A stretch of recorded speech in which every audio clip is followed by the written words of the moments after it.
আজকে আমরা শুটিং করছি অবলা নারী। লিখেছেন আলামিন স্বপন ভাইয়া, পরিচালনায় এ বাবুল ভাইয়া।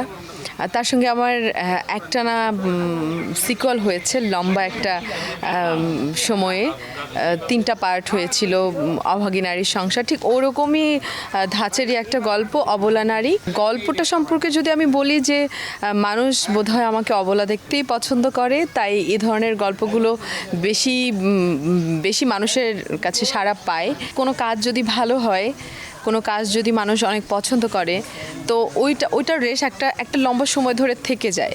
যেমন এখনও ওটা অলরেডি 7-8 মাস হয়ে গেছে যে অভাগী নারী সংসার করেছিলাম। দেন ওটা ভালো হওয়ার কারণে 2 করেছি, 3 করেছি, এবং 3টাই দারুণ সাকসেস আসলে।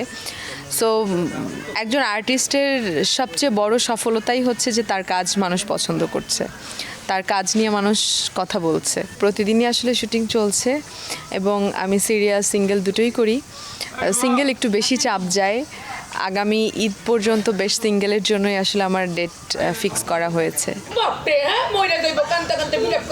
আমি মরে যাবো, এত সহজে তুই মরবি, আমি দেখে এই সংসার করতে পারতেছি না। এখানে আমি কাজ করছি, আমার সাথে মিহি আছে, রেশমাপা আছে, আর অনেক আর্টিস্ট আছে।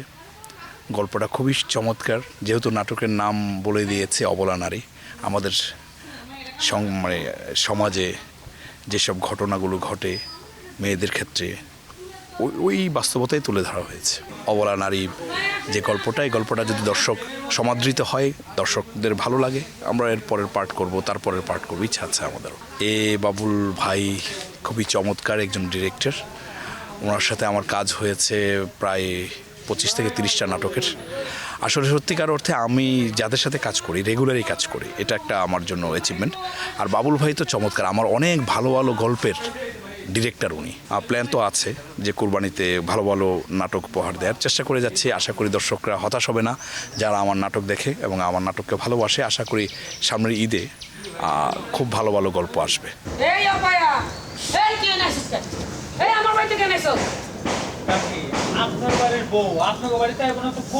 ওয়াইফের ক্যারেক্টার করছি। সো নাটকটা দেখলে অবশ্যই বুঝে যাবে। দেখা গেছে যে একটা সিন আমি বুঝতেছি না বা বারবার ওটাকে রিটেক নিতে হচ্ছে। সো দেখা যায় যে তারা ওই জায়গাটা থেকে অনেক বেশি হেল্পফুল।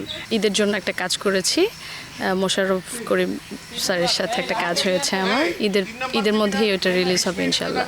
নাটকের নাম হচ্ছে পরিবারের গল্প। কি কান্দাকাটি সহ্য করতে পারে না, হ্যাঁ? সহ্য করতে না পারলে মুখোমুখি তর্ক করছিলি কেন?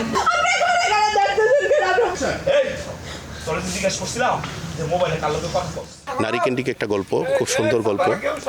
আর অভাগী নারীর সংসারের ধারাবাহিকতায় এই অবলা নারী করছি, এটাও দর্শকদের ভালো লাগবে। যেহেতু অভাগী নারীর সংসার দর্শকরা খুব পছন্দ করেছেন। আমি পার্ট 1, পার্ট 2, 3 করেছি, এটাও আশা করি এরকমভাবে দর্শক নেবে। আমি বেসিক্যালি নারীকেন্দ্রিক গল্পের বিষয়ে কাজ করি, দর্শকরা খুব গ্রহণ করে। যেমন আমার একটা নাটক আছে পটের বিবি, পার্ট 1, পার্ট 2, 3। আমার যেগুলো নারীকেন্দ্রিক আমি যেসব গল্পগুলো কাজ করি, এগুলো আমার পার্ট 1, পার্ট 2, 3, 4 এরকম করতে হয়।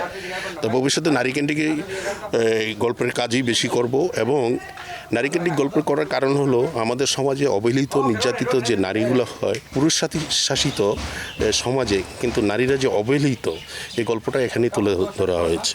নাটকটা দেখলে বুঝে যায়। আমি যদি এখন বলে ফেলি তাহলে তো নাটকের মজাটাই যাবে গা। দর্শক দেখলে, নাটকটা দেখলে পছন্দ করবে। এবং এই নাটকটা আমরা পার্ট 1, পার্ট 2, 3 পর্যন্ত আশা করি করবো এবং দর্শকদের ভালো লাগবে।